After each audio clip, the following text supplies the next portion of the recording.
জ্বালানি আর সুতার অভাবে কমেছে উৎপাদন, বন্ধের ঝুঁকিতে ক্ষুদ্র মাঝারি বহু কারখানা, শ্রমিকদের বেতনও দিতে পারছে না অনেক প্রতিষ্ঠান।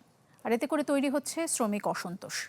স্বরাষ্ট্র, শ্রম আর বাণিজ্য মন্ত্রণালয়ে পাঠানো প্রতিবেদনে উঠে এসেছে এসব তথ্য।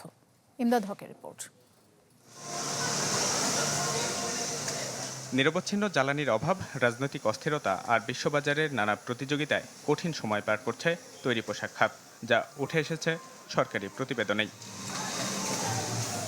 স্বরাষ্ট্র, শ্রম আর বাণিজ্য মন্ত্রণালয়ে পাঠানো প্রতিবেদনে বলা হয়, মধ্যপ্রাচ্যে অস্থিরতার পর থেকে আন্তর্জাতিক ও দেশীয় বাজারে রকমভেদে সুতার দাম বেড়েছে ৭৯% পর্যন্ত। ফলে ৩০% পর্যন্ত কমেছে উৎপাদন, ব্যাহত হচ্ছে চুক্তি অনুযায়ী পণ্য সরবরাহ, ঠিকমতো দেয়া যাচ্ছে না শ্রমিকদের বেতন। এতে বন্ধ হওয়ার ঝুঁকিতে ক্ষুদ্র ও মাঝারি কারখানা।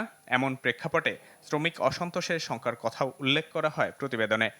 আমার সমস্যাটা তুলে ধরার যদি কোনো চ্যানেল না থাকে, রেমেডির যদি কোনো চ্যানেল না থাকে, সেখানে কিন্তু ভাঙচুর, অগ্নিসংযোগ অথবা অপচেষ্টাকারীদের তৎপরতা বৃদ্ধি করার সুযোগ থাকে।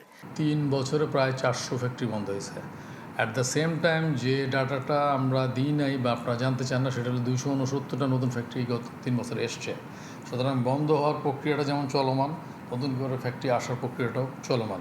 কান্ট্রি ব্র্যান্ডিং, আমাদের সেক্টরাল ব্র্যান্ডিং, আমাদের যে গ্রিন ইনিশিয়েটিভ ব্র্যান্ডিং, এগুলো আমরা করব। এই বছরের শেষে এটা একটা ভিজুয়াল হবে। সংকট নিরসনে জ্বালানির যোগানে নতুন বাজার সন্ধান, শ্রমিক নির্ভর শিল্প খাত এবং অংশীজনদের সাথে সমন্বয়ের সুপারিশ দেওয়া হয় প্রতিবেদনে। জটিলতা কমাতে সুতা আমদানির পরামর্শও দেওয়া হয়।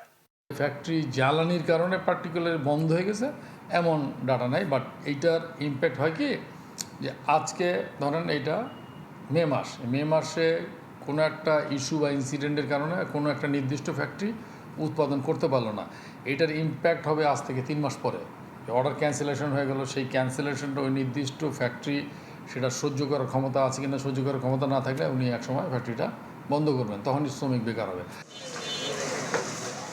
জনমনে যেন আতঙ্ক তৈরি না হয়, সেজন্য সংশ্লিষ্ট সরকারি দপ্তরের মধ্যে সমন্বয়ের গুরুত্বও উঠে আসে প্রতিবেদনে। আন্তর্জাতিক বাজারে জ্বালানির ন্যূনতম মূল্যবৃদ্ধি চাপ তৈরি করে দেশের আমদানি ব্যয়ে, যার প্রভাব পড়ে উৎপাদন, শ্রমিকের মজুরি সহ অর্থনীতির সব সূচকে। তাই জ্বালানির নিরবচ্ছিন্ন যোগান বাড়াতে বিকল্প বাজার সন্ধানের তাগিদ উঠে আসছে জোরে সোরে।